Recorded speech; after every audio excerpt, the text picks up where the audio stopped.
বিশুদ্ধ ভাষাটা এত জরুরি যে আল্লাহ তাআলা তার প্রিয় হাবিবকে মায়ের বুকের দুধ থেকে বঞ্চিত রেখেছেন শুধু বিশুদ্ধ ভাষার জন্য।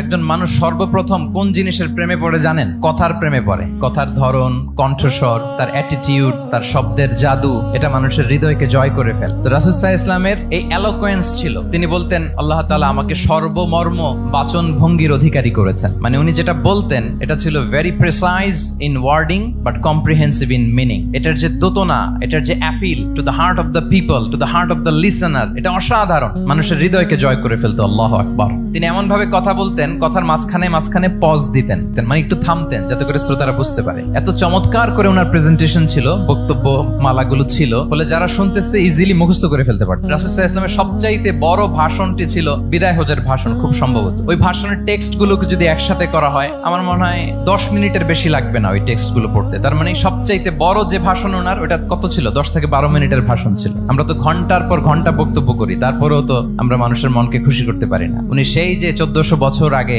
10 মিনিটের একটা ছোট্ট ভাষণ দিলেন, গোটা বিশ্ব আজও হাবুডুবু খায় ওই ভাষণের ভেতর, ঠিক কিনা বলেন? মাঝে মাঝে এমন আবেগ ঘন বক্তব্য উপস্থাপন করতেন, সাহাবারা অশ্রুসিক্ত হতো।